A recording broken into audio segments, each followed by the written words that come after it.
something happened with this and that, and then I had to run back. But thank God I ran into Jessie. She gave me, I got it left. Okay, so let's start. Caroline, can you put the blessings up? Thank you. Baruch atah Adonai Eloheinu melech haolam asher kiddushanu b'mitzvosav v'tzivanu v'asok b'divrei Torah. Last night we talked about Kedusha, about what the word Kadosh means. So we're going to learn a little bit more about it and do a couple of Torahs from the Hasidic tradition this morning, okay? So on the source sheet, start with the Jastrow definition.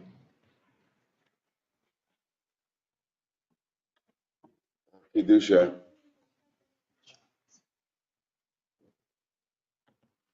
So in the Jastrow dictionary of Hebrew terms in Aramaic, the word kadosh is to be cut off, separated, to become pure, sacred, or holy. Of course, holy doesn't really, that's not really definitional. Kind of requires, we wanted we want to understand what holy means, to say something is holy. But the functional problem with the word kadosh as cut off or separated or special,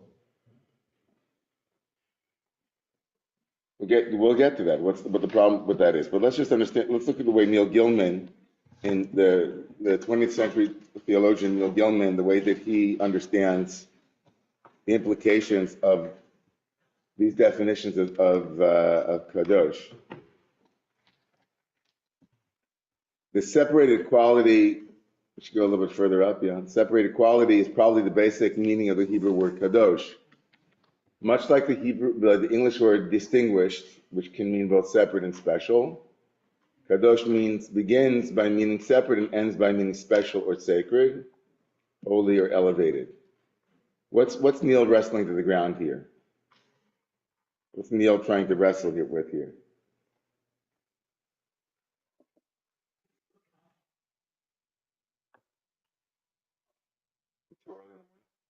I brought cookies. There's cookies in my bag over there somewhere. There's some cookies. Does he say that there is a problem? What is the problem? What's he trying to wrestle with? Both definitions. There are two definitions. Yeah. Together. I guess that's the problem. That's the problem. Okay. The problem is that the word to be separate, separate here, I'm not really sure what the problem is, frankly.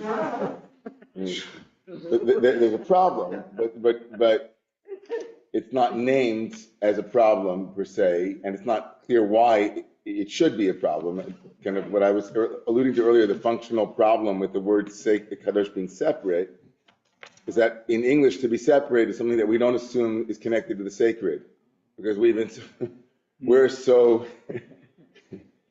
think of the sacred as something intimate. And when you put the word intimate and something sacred together, we feel the dissonance immediately, and we don't really investigate that dissonance.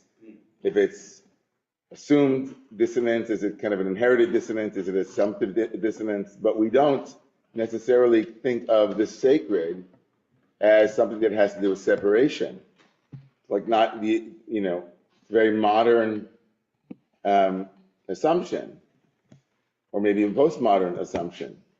So he begins with the problem, which isn't really a problem. I mean, maybe it's a problem, but it's not clear why it's a problem for him, or he's not making explicit why it's a problem for him. But the separated quality is probably the basic meaning of the Hebrew word kadosh, much like the English word distinguished, which can mean both separate and special. Kadosh begins by meaning separate and ends by meaning special or sacred, holy, or elevated. Now, what it could be that he's not, maybe I'm wrong here, maybe what Neil Gilman is wrestling to the ground is what was the journey from separate to being special or sacred or holy, right? And he uses distinguished as an English analog of it, where it could initially mean to be separate from something, but then eventually becomes to be distinguished is to be special, right, in some way. And he's saying that the same thing with the word kadosh. And maybe in the beginning it meant to be separate from, without the designation of special, and then eventually becomes special. Separate and special seem to be not far from one another on some level, right? Depending on what you separate something for. If you designate it by separating it as something, right, in its separateness becomes distinguished, something separate, something special, that's kind of where we're going to go. Yes? So separate is non-hierarchical, special is hierarchical. And so if holy is better than, the second part of the definition, then unholy is worse than. Where it's separate, it's just, it doesn't have an implication of better. Oh, I would That's how I disagree. see One I is mean, positive. Oh, I'm not sure. Yeah, I'm also not Separate is sure. not I like, I almost, so you want to, what's your name? Emily, first. I'm visiting from Bellingham. Oh, nice. Okay, you just jumped right in. I love it. So Emily's introduced something. She said, well, wait a second. Separate is non-hierarchical, it seems, or in the way it could be non-hierarchical. To separate something doesn't mean that it is better than, but special has a sense of hierarchy. I'm not altogether sure if I agree with that analysis, but I like that you're trying to understand like the Naf community here. I like it, kind of like trying to understand what is the difference here. I might add here that depending on separating, like there is something about when we say separating. It's funny that they didn't use the word dedicating. Like when you dedicate something, like when I separate out money to go to a particular place, right? I'm dedicating this money to go towards the upkeep of the synagogue, right? Or the upkeep of the church, or the upkeep of whatever it is. That money it is special, but it isn't better than. It's just appointed. So the notion that kedusha as separate means that somehow saying it is special doesn't mean it is hierarchically situated. It just means it means it's placed somewhere. Like when I say this is my special cap that I use it can mean that it's better than other caps. It could also mean that I use it only for Yankee games and not for Ranger games. Like there's something about categorization that Kedusha also not hierarchical.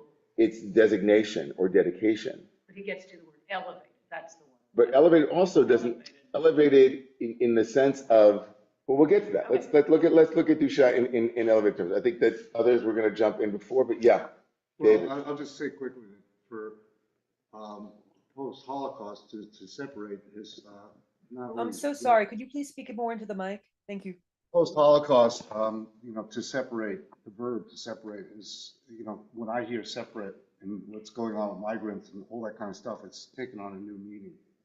It's kind of dangerous, actually. One second. Time out. Time out. Wait, I just want to make sure I understood your point here. So when you say separate, you mean to separate out. And in some way, to separate here is not like the word, it's got, it has associations for you of isolating, removing from, like those are the I can go there. That's where you're going. I can go there easily. Okay. But here, the problem, of course, with applying it here is that which is kadosh is given special status.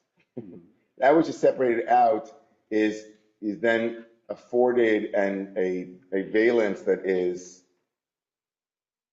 like here to be separated out is actually a really good thing. Mm-hmm. You're hearing the word separate as a kind of profiling or whatever it might be. So it can have that. It can have that. The other word that's floating around is chosen. Yes. Right. Chosen here didn't appear, but it is a kind of, it's there, but okay, interesting. Okay, I wouldn't have put separate with that, but that's okay. Okay. Let's look. No, it's okay. It's okay. Let's look at I want to, before I go to more comments, because we haven't even left the gate, let's just look at let's just look at the source number 2 here on your sheet, number 1 on your sheet, number 2, whatever it is. This is from the late great Lord Rabbi Janet Sachs in his book on Leviticus, in one of his sermons called the Democratization of the Holy, or Holiness. Leviticus, can you see this? Leviticus is a precisely structured book.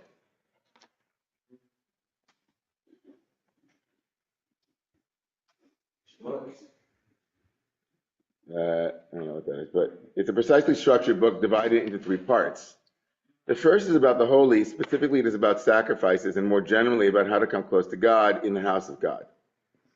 The second part is set at the boundary between the holy and the world. It is about the things that prevent us from entering the sacred space. And the third is about taking the holy into the world. The book begins with an elite, the priests, the sons of Aaron, a minority within a minority, one specific family within the tribe of Levi. It culminates in a call from God to the entire nation. It begins in the sanctuary, but ends in society. It democratizes Kedusha, holiness, the sign of God's presence, so that it becomes part of the ongoing life of the people as a whole. Now, what Rabbi Sachs does here is situate the holy in its own progression, or its own sequence.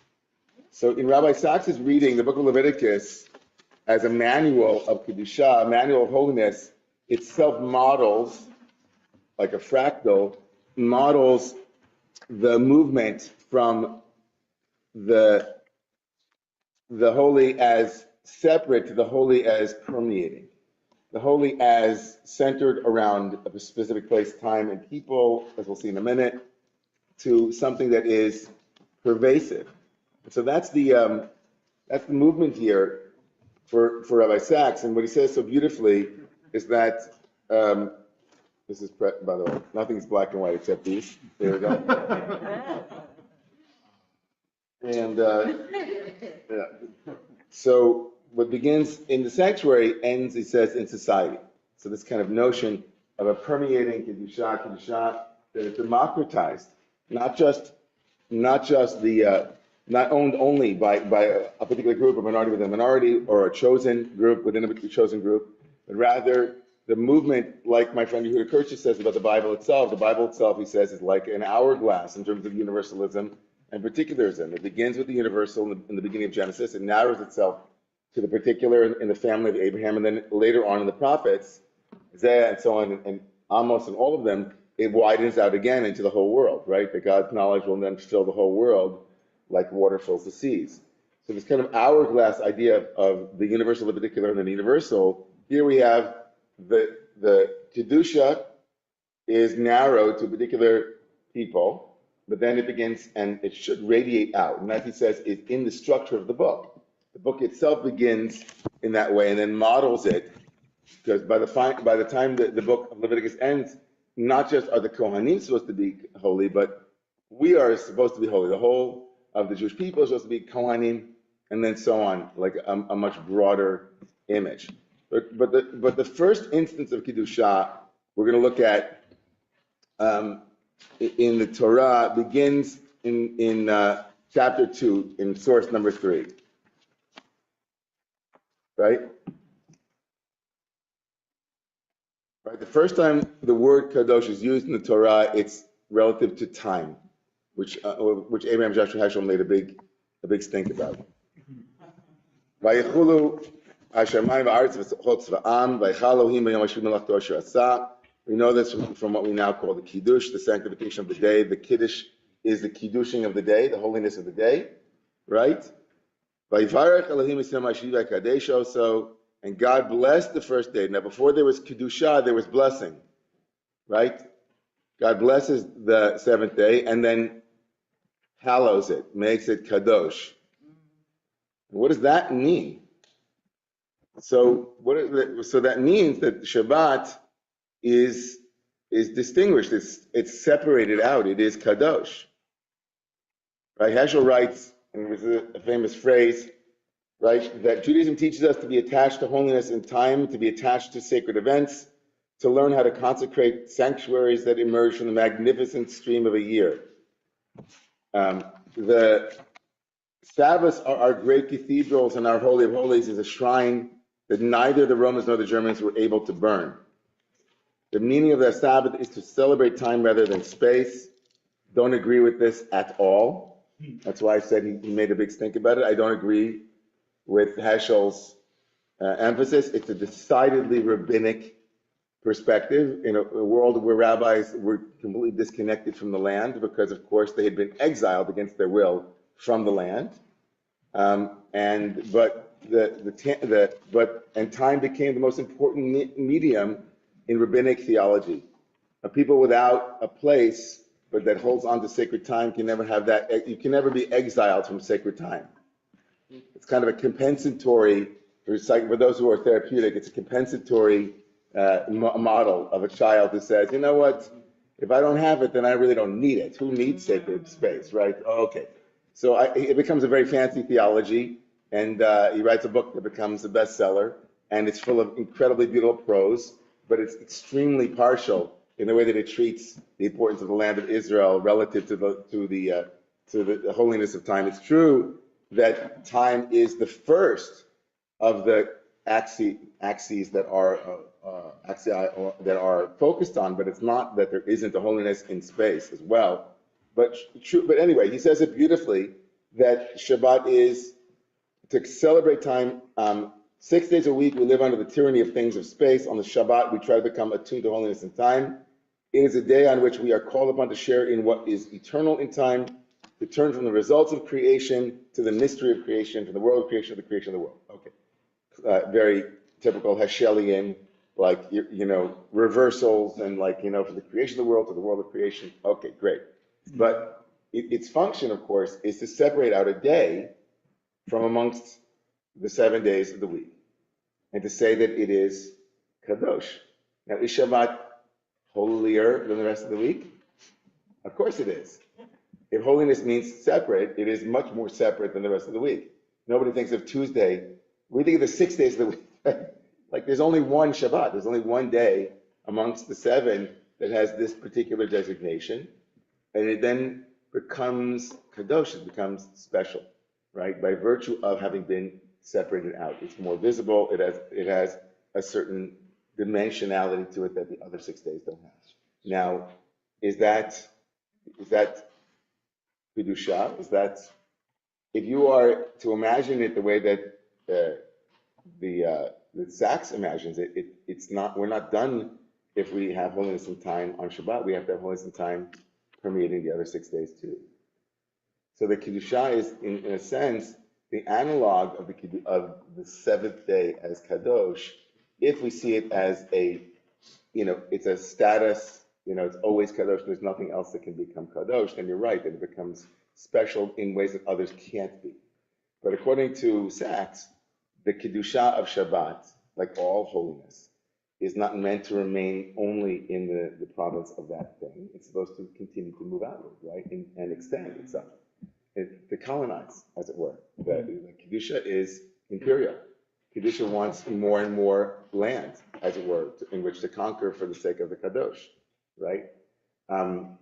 Right. So that's kind of like the image of the sanctity in time. Let's look at the sanctity in people for a moment. Okay, in space rather. Let's look at the sanctity in space. Source number 4. And this is just one example. It's the earliest example of a source. We could have used the Garden of Eden as a holiness in space, but I wanted to focus on the land of Israel, but not to be limited to that. But the first instance of sorts, of course, I could have done Lech Lecha because it's clear from chapter 12 that the land of Israel is very special in the Torah. But we know that. But I wanted to talk about the Kedusha of the place. And here is the story of Jacob, already very far into the patriarchal narratives. And Jacob wakes up from his sleep in chapter 28 and says, wow, God is in this place and I did not know, right? Vayiram, vayomar, ma nora makom hazeh, how remarkable, how numinous, how transcendent, how sublime, how awe-inspiring is this place. Ein zeh ki im beit Elohim. This is none other than the house of God and the gate to heaven. V'zeh shara shamayim.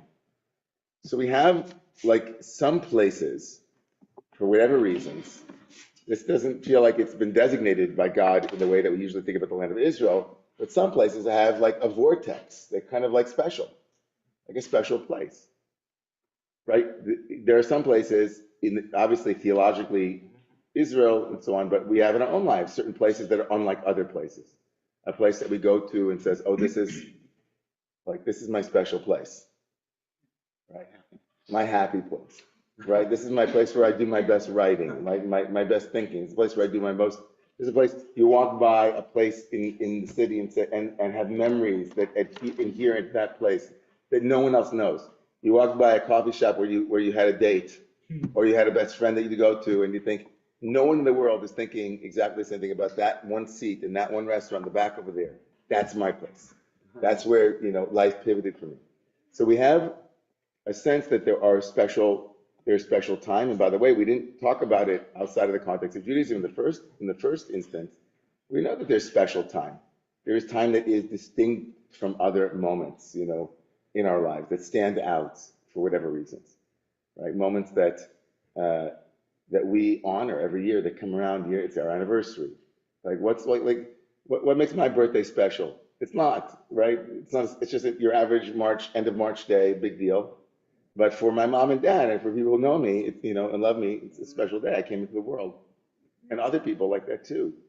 So in a way, we have the experience of sacred or separated time that is also special and elevated. It is spiritual. Shabbos, it's like, theological, it's national, it's political. There's a lot of elements to it, but it's not far off from the way that we all relate to time. That there are waves of time that stand out from the ocean that threatens to drown us and kind of in the level of the flattening of time. So, yeah, Tomas, brother. Yeah. I just can't help jumping in on that, the special coffee shop where you had a date. There's a field within architecture called psychogeography. And the joke is that's not geography for psychos. It's just those who believe in things like that. Yeah, so, exactly. Which just makes us a little bit. Right, that's there. That joke is 50 years old, so I'm delighted to It make doesn't it new stand the today. political correctness. It's true. But psychogeography is literally how our understanding of space is filtered through our understanding of time. And it's like all the mental maps of the space around you, whether it's your home or your city, that you hold and travel along as you walk. So you pass the coffee shop, and then you go back in time to that date, or forward in time to the consequences of that date. So it's mental mapping, like pattern finding, way finding, and it's the kind of subjective map of all the space around you.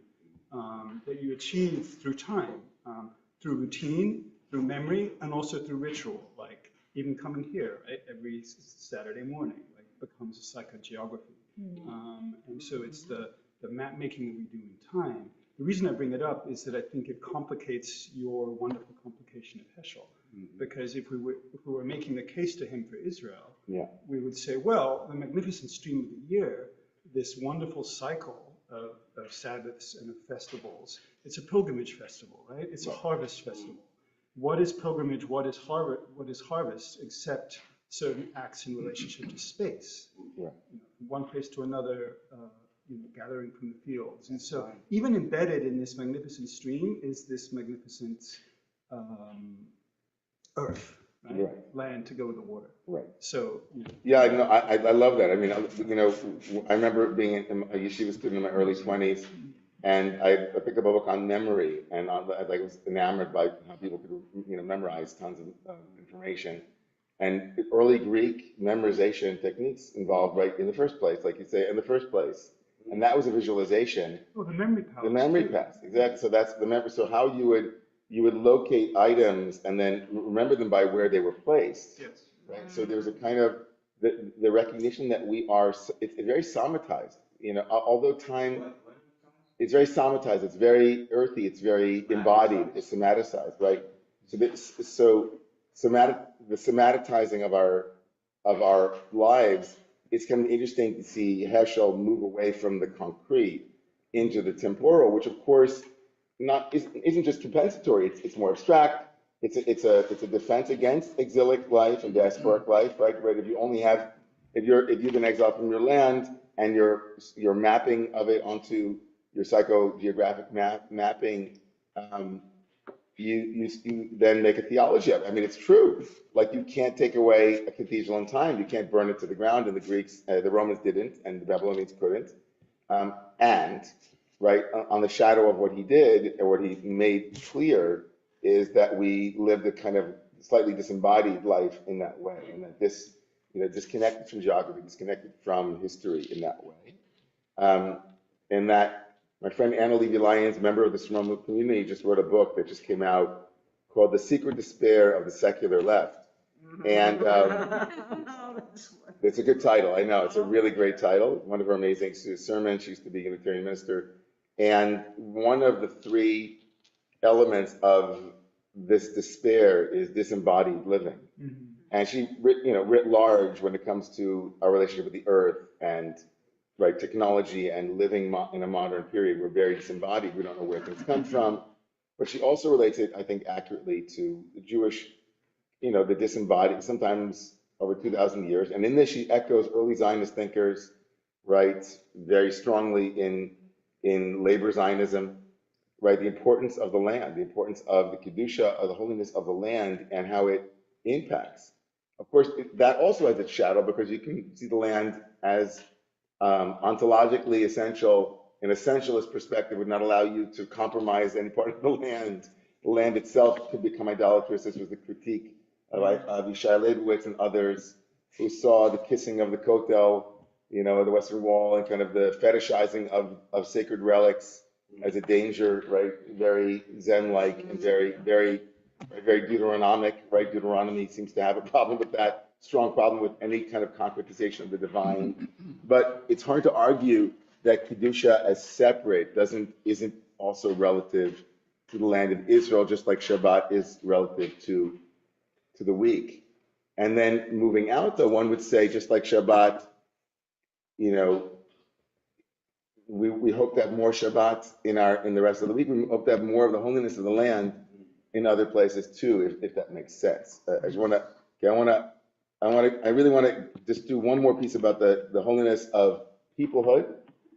Again, this tripart division of thought is from the 3rd century already in the Sefer Yetzirah. It's called Olam, Shana, and Nefesh, space, time, and person.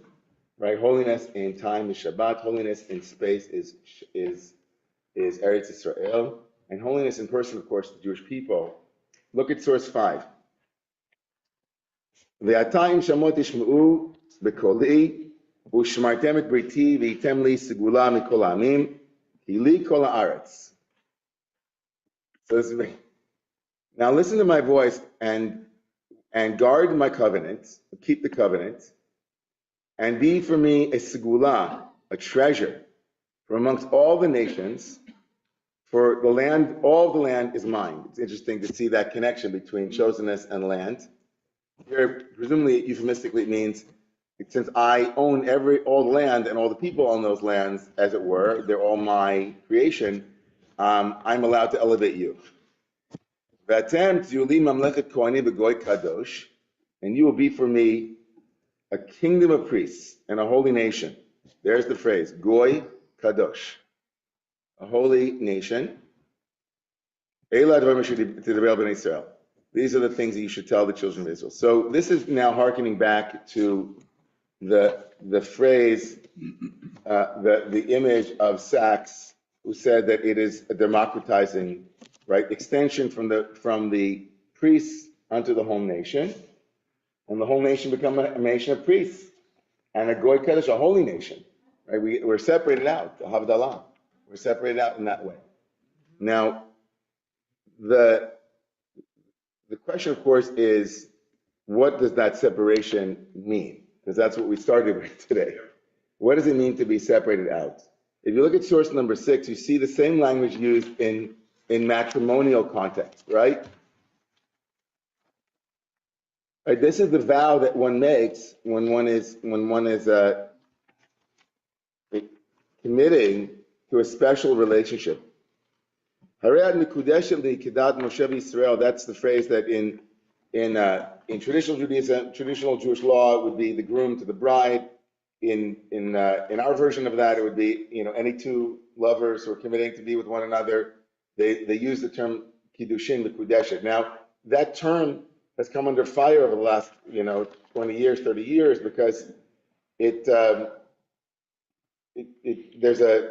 obviously a valence of, there can be a valence of separating someone out or consecrating somebody, and in the context of a very patriarchal culture, it was one directional, it was unidirectional, and so there's a lot there. But the word there of kiddushin, of mikudeshet, means that of all of those whom I could marry, you are special to me, right? Does that mean that you're the best? No. I don't think anybody in the right mind would think that just because I think that you are the most beautiful woman in the world or beautiful man, that that's objective. Doesn't mean like, oh, there's a litmus test. You are clearly the most special, the most moral, the most brilliant, the most. So it can't be most. It's I choose you. I choose you, and I commit to you, but I also don't choose, I unchoose. Like I don't have that kind of relationship with others. Doesn't mean that doesn't mean that you can't have a relationship with other people in the world, but you can't have this kind of relationship. It's a unique relationship. So here, Kedusha is again a kind of separating out, and distinguishing, but not necessarily hierarchical in that sense. Now, I don't think, and there's, that in this sense, Kedusha should be extended, or maybe we wanted to extend. I don't know how you feel about this, but the idea that just as I see you as special, I should see every single human being with the same eyes. Maybe that's a mystical journey that we might not be comfortable with. Like there is something to be said for maintaining the Kiddusha and the unique relationship with one person. Maybe not. All right, let's open it up here. I'm sure online there are people who want to weigh in, and then we'll stay inside the house also. So go ahead, Sarah. I think, is Sarah the first person with the hand up? Okay, go ahead. Hi, thank you. I have a question, and that is Kedusha, can one think about it as the antithesis of carrot, which I believe comes up in Achrei Mot, and is a type of, I always think of as an excommunication, a separation of a different sort. I was wondering if that's something a way of thinking about this. What, the Kiddusha and Karet are Yeah, opposite? yes, because they're both different types of separation. Yeah, Karet means to cut, like Kritat Brit is to cut, to create a covenant involved cutting pieces in half. We still have it today when we break a plate, at the wedding ceremonies. Kritat Brit means used to be common to cut something in half, or two people to cut something in half, to rip it in half. Karet there is an excommunication of sorts. It means to be cut off from the community. Is it like the inverse of Kiddusha? It's an interesting image. I don't know that I would have naturally thought of it that way, but it's very interesting to think about, Sarah. If Kiddusha can be associated with life, Karet also later on becomes something that is associated with death or with being cut off from life, then maybe Karet is kind of the antithesis of a certain kind of Kiddusha. To think more about it, I think conceptually it's interesting to think about. I think that usually what we think about, there are people like philosophers like Yitz Greenberg who will say that the opposite of Kedusha is indeed death, right? So I don't know about Karet, but he would say that the opposite of Kedusha is entropy or death, that Kedusha is the promulgation and the influence of life, and that as the inanimate, let's say, like death, you'll see that people who come into contact with death, they are in some way they become removed from the Kedusha, as it were, until they're reestablished. There's a way that death, in Rabbi Yitzhak Greenberg's formulation, is worshipped at the time of the Torah, and that Kedusha is the antithesis of that worship. It is life affirming, and it is born of a connection to the holy, which is God, which is life. That's kind of his view. It's not the only view, but that's one way to connect what you're saying to Kedusha. Okay, Beth. Thanks, Sarah. Thank you. Shabbat Shalom. One thing that I find interesting about the idea that death is the opposite of life, and I say this, I'm a member of our local Chevra Kadisha, so I've been in contact with a number of Meta. And the thing is that we are hosts to a vast community of different sorts of microbes and yeasts and little teensy wiggly things that we cannot see with the naked eye. And I don't, and obviously at some point the body will decay because it's been, and I don't know if it's the things that we carry around with us every day while we're living that cause us to decay.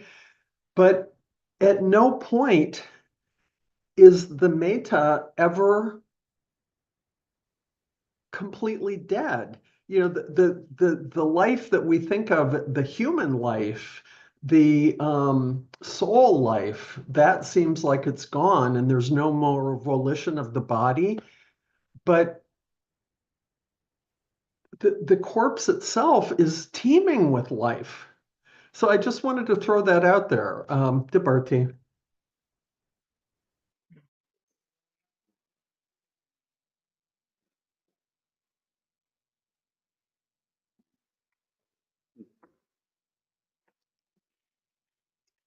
Yeah, I think that I don't know that I agree necessarily with Rav Yitz, because I think that death is obviously a part of what we call life, and Kedusha. It's a very tight reading of Kedusha, and the Chevra Kadisha, the mourner's Kaddish, the word Kadosh is very much connected with death, and I think that obviously the earth itself is alive in the sense of even inanimate things are alive, or it's still part of a team of vitality. So Kedusha is complicated, I agree, with just associating it with that which is alive. But I think that what he was trying to say was that he has this, his phrase called the triumph of life. And the triumph, that Kedusha, which is to sanctify life, is to sanctify that which is life-giving and life-affirming. Even death can be life-affirming, right? Even death can be life-affirming. It's called, like, to die al Kiddush Hashem, to die with the sanctification of God's name, employs that term again, Kiddusha. It means meaning and purpose. And obviously death can also be meaningful and purposeful. I think the opposite of Kiddusha would then be the lack of depth, or the lack of meaning, something empty of meaning, something meaningless. There's a kind of anomy. That's the place that I think he was going existentially. And you're right, certainly anyone who has proximity to death knows that it's not necessarily the absolute absence of life force itself. So that's the case. So some people in the room, yeah, Tony. So we started with Professor Gilman, who was very much a Bavarian. People aren't going to hear you, so you have to move. Okay, sorry. Yeah. Okay. We started with Professor Gilman, who was very much a Bubarian. So from a Bubarian to Beat-Seegering Chestertonian perspective, Buber was right in this, in two senses, right here, in the sense of, first of all, he said the crucial question for modern human beings is what's the connection between the sacred and the profane, the sacred and the mundane. And he left it somewhat as a question, which he then provided endless hints about both the connection and the disconnection, including honoring the otherness of the other. So that's one thing. He also talked about the land of two peoples, and he said, the land is only our land in how we treat our neighbor. So that's another thing. In terms of Jubu stuff, the Diamond Sutra says, arouse the heart and mind without resting it on anything. And finally, Pete Seeger said, or two things. Pete Seeger says, this land is my land, this land is my land, this land is your land. So that great folk song of Seeger's. And Chesterton enters here with his most famous novel, revered novel called The Man Who Was Thursday, which relates to the connection between space and time. And Zen Master Dogen famously had his little treatise about the connections between space and time. And beautiful. I mean, that was a source sheet itself. I think that. I was, but it was beautiful. I would just add that Buberian, you know, when Buber said two people as a binationalist that he wasn't saying something different than what the Torah was saying, although the Torah wasn't saying binationalism, but when you said the focus on the other, so that it's very clear from the Torah's own perspective on the land of Israel is that it came with, from the Torah's perspective, I don't, you know, if you don't believe in the Torah or you just think the Torah, I mean, you could believe in the Torah, but not in every single thing in it. Believe in it as a historical document, like Ben Gurion did, and saw in it, you know, he kept the Tanakh on his desk and said, "This is our claim to the land." Now, he didn't mean from God; he meant from history. He didn't mean from God; he meant from history. That the Bible clearly shows that we were in the land. So but in the Torah, already the connection between morality and the land is clear, right? God says it's conditional, to live in the land is conditional on your moral and ethical,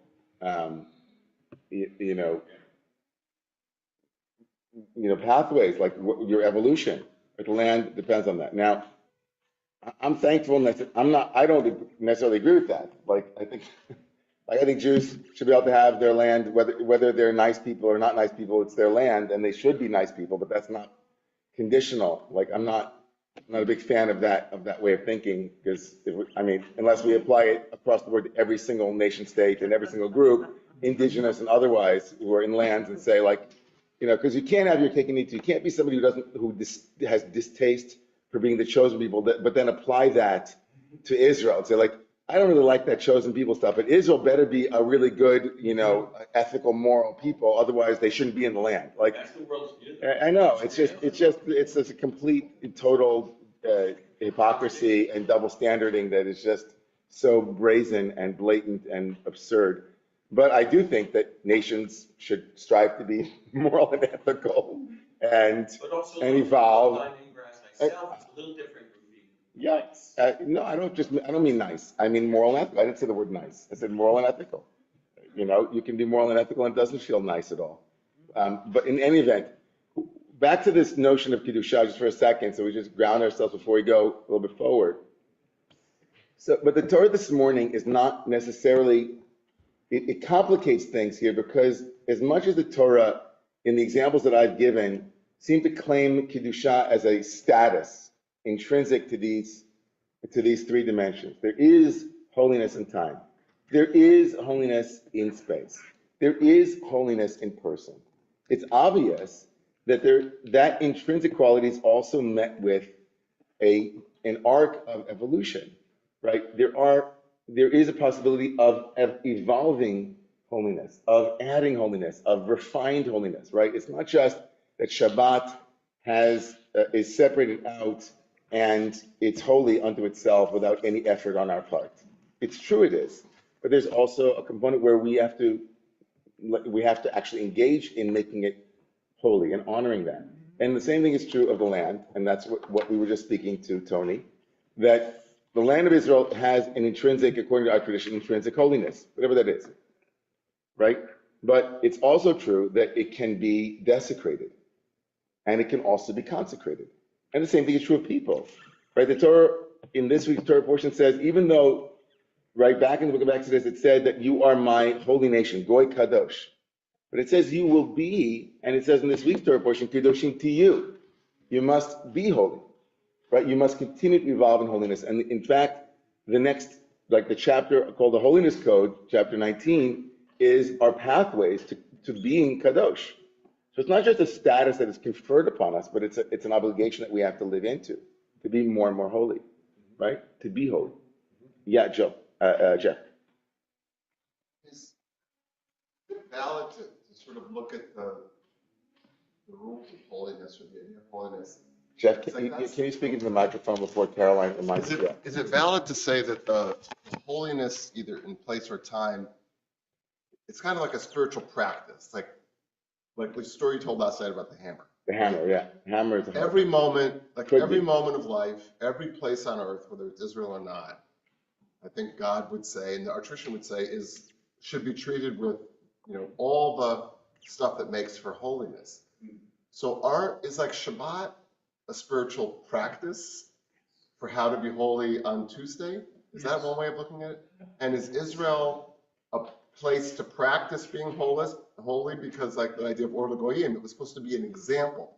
Like everybody's supposed to treat people as well as you're supposed to do it in Israel. Right. So it's like a practice. It's not the end goal in itself. There's really no differentiation between Saturday and Tuesday or between Israel and other places in the ideal, in God's ideal.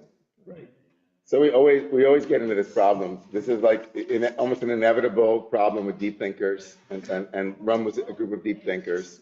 And it's almost a problem also when you see Jonathan Sachs talking about the democratization of holiness, and when you see, Buber, everyone. It's not like whenever you start talking about distinctions and havdalot and separations, and you wind up in a conundrum at some point, because you recognize that there is no boundary in God, right, as it were. There are no nation states. There are no, all of these important distinctions that we live in are also from our perspective, as they would say in Chassidus, mitzidenu, from our side.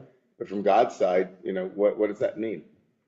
This has always been a problem in Judaism. It's not unique to this moment, right? The reason why the Hasidic movement was excommunicated, and it was excommunicated, was because of the fear of the Misnagdim. The opponents of Hasidus said that Hasidim focused too much on God's ever equal presence in all places, in all time, and in all space, right, and in all people.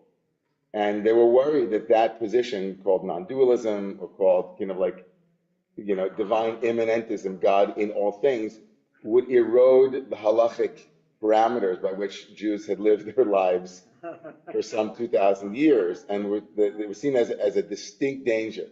That once you start saying God is in all things, God's in the bathroom, God's in illicit sexual relationships, God's in pig equally, right? All of these problems begin to emerge as soon as you have this sense of God. Like, who am I to say God's more in Israel than God is in the Ukraine or in Poland? And so it's a bit of a slippery slope, but it's also metaphysically a slippery slope also, because the minute you start saying there are no distinctions, you've made a distinction. And so there's a paradox in holding distinctions, or holding them lightly as kind of the play of form against the formless. And ideally, if you can even speak of these things, ideally, one would see through the distinctions and see God's presence even in distinctions, and not be an enemy of distinctions, right? Because that's also itself a kind of dualism. You wind up on the side of because we live in the world of form. And I might love everybody. Eric Fromm would say, like, ideally, I'm going to love everybody. Everybody is the beloved, right? But that is a dangerous metaphysics unless it is accompanied by a realization. That idea is a dangerous idea unless it's accompanied by a real experience of that truth. And too often, the spiritual bypassing of distinctions leads to a lot of really bad distinctions. And so I think that as Jews, like it's important to double down on the things that make us unique and also to uphold the things that make others unique with a wink wink at all the things that the tradition says about, right, how important it is also to see that which in us is always the same. So I'm kind of like the goal is to make the whole world holy and somehow wind up at the end of that journey knowing that distinctions are also holy and that we have our history and we have our place. Right. So it's a hard question, but it's very narrow. Okay, that was an intense. Adel and then Ronnie. Okay, yeah. Adel. Good Shabbos, everyone. Shabbos. What comes up for me is Hamavdil Ben Kodesh Lechol, which is the song that we sing after we make the Havdalah, which means he who separates the holy from the secular. So we have the Shabbos and the 7 days of the week, the 6 days of the week. Not to say, and the other is the invitation, as we are made in the image of God, and God is holy, so we are invited to bring holiness into our lives. So we can also, we are invited to bring holiness into every moment. But we have designated Shabbos and Yontif as holy. Yes. So I want to piggyback on Adel and the Chedush Arim. I really wanted to introduce you to the Chedush Arim, the first Ger Rebbe, and I wanted to piggyback and come back to you, Ronnie, because it's also connected to what we've been saying. I want to point out also that in Adel's beautiful invitation to think about Shabbat and Chol, Shabbat as, the sacred day, the separate day, but Chol being the 6 days of the week, the Hebrew word for profane or the non-kadosh is Chol, which means ordinary, chulin, that which is kind of in, that which is a category that isn't in the temple, as it were. But in Hebrew, right, and in the Bible, the word chol also means sand. And it's really useful sometimes to think of the holy as, right, Shabbat as the mirror that is produced by the frequency we bring to a given moment to turn sand into glass. And it's like something that in the Kabbalah, they talk about this in a profound way. The word in Hebrew for glass, modern Hebrew, they had to look for a word. There was no word in Hebrew for glass, really. But it became zichuchit. Zichuchit. What's zichuchit? Glass. It's from the word zach, which means pure. So zach, that which is pure, like shemen zayit zach, right? To have pure olive oil, which has no shmarim, it has no residual pieces of olive in it. It's kind of pure, right? It's been filtered, right? Shabbat is filtered consciousness, right? It's where sand, which is disparate and granular, becomes refined through a process of purification that allows us to see reality as a mirror of the divine, as a glass, right? Through a looking glass, right? Through ispaklaria. And so this is in Kabbalah, in Zohar, and in Kabbalah, and in Chassidus, a big deal. And it comes back to what Jeff was saying, also what Tony was saying, that the domain of the holy remains distinct, even as it also opens itself to total and complete expansion, right? Right? There are certain pieces of music that are sublime, as David knows, that others know. There are certain pieces of music they think that's Shabbat music. There are certain people, there was Reb Shimon in Bar Yochai in the Zohar was called Shabbos. That was his name. They called him Shabbos. But he was a Shabbos person. And by that, there's certain pieces of music that you think to yourself, there's no, like, this is written by God's hand. Is all music holy? From a certain perspective, but maybe not, maybe not. Like, it's funny, we think in these categories in various domains of beauty and art, but we also recognize that has come under attack, justifiably so, in the postmodern era, right? What is art? Where is art? Who is art? Right? But there's something undeniable about something that seems a bit more transparent than other things to consciousness, right? In the way that Shabbat also might be that. Now, I know for a fact, I'll just say this, before we go to the Chidush Arim and then to Ronnie, like if you asked me if Shabbat was always, my Shabbat experience was always this sublime moment of divine unity, I mean, really? I mean, Shabbat, I work on Shabbat, I'm here talking to you guys. If I wanted to, I could, turn on the TV and watch YouTube all day if I want to and not know that it's Shabbat. And I've had silent retreats that, were somewhere, I don't even know where, and in Buddhist context, and I'm like, oh, this is what they're talking about, right? Now, so there's a way that there's something that we have to hold lightly here, right? It doesn't mean that Shabbat isn't that. I mean, it has the historical, profound legacy of psychogeography here. It's like psychotemporality, right? We're like, we come into Shabbat, everyone else who ever had Shabbat is there too with us, right? But again, as we are, I think, very smart people, we know that religious ritual can be empty of meaning. It can be lacking Kedusha. We know people who claim to be Kadosh can also lack Kedusha. There are people who speak on behalf of the Jewish people right now who say things that are not Kadosh and that are Chilul, like the word in Hebrew to empty something of Kedusha is called Chilul, like to empty it, like the Chilul Hashem, where you empty something of, you denude it of its holiness, right? And of course, we're not unique that way. There are plenty of people who empty and desecrate God's name all the time who aren't Jews, right? And there's those who actually lift it up. So we know that we're holding this very lightly. So let's look at this piece from the first Ger Rebbe who lived during the first half of the 19th century. And then we'll come in for a landing. I'm going to read it. You should put up the English. I'll just read it in the Hebrew and try to translate as I go, okay? So turn the page for those who want it in English on source number 7 in English, okay? Kiddoshim to you, he says, the Torah tells us in chapter 19, verse 2, Kiddoshim to you, be holy. You will be holy. Promise, obligation. Why? Ki kadosh ani Adonai Elohechem. Because I, God, am holy. What does that mean? Perush. Sheyuchal hadam liyot kadosh. Dehainu, that a person can become holy. That the person is able to become holy. Dehainu nivdal b'kedusha v'tara. A person can become holy in that they are, I guess, separated from, or they're set apart in their own holiness and purity, even in this world amidst our physical lives.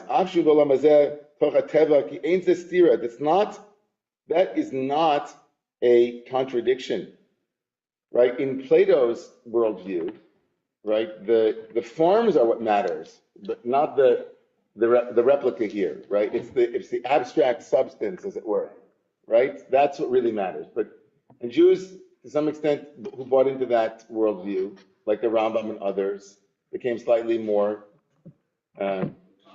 Platonic or Neoplatonic, right? Exactly. But in Judaism, the nefesh, the body, and the soul are not, like the body is nature and holiness inheres in that place.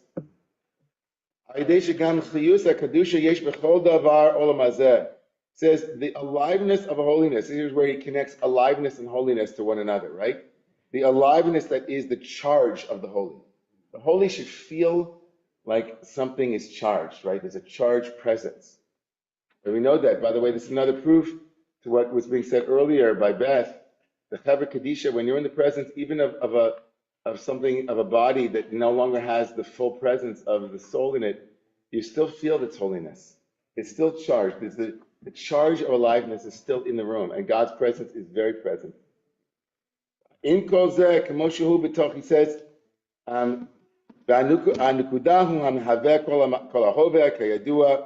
says that there's a point of holiness in all things that exist.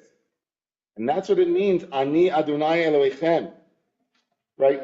That's what it means, because I, God, am holy. You should be holy because I, God, am holy means, Shere Ani Hashem HaMehaveh Kol. He says, that latter fragment that says, be holy because I am holy, means I am holy, and my holiness is what makes all things exist. I am what animates reality, everything. Right? And Hare Hashem Yisbarach Nivdo. And he says, but God is transcendent, right? God isn't only in nature, God transcends nature, right? But yet God transcends nature, but is also in it all, right? But Ani Adonai Lechem, I am God, your Elokim. And the word, the name of God, Elohim, refers to God's constriction of God's presence into all of matter.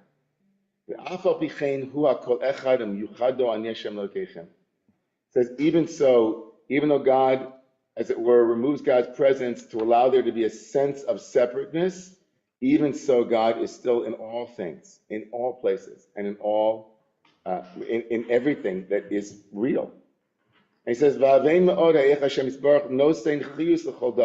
he says, literally says, meditate on how God's aliveness is in all things. Even though God is in the constricted place too, God remains transcendent. He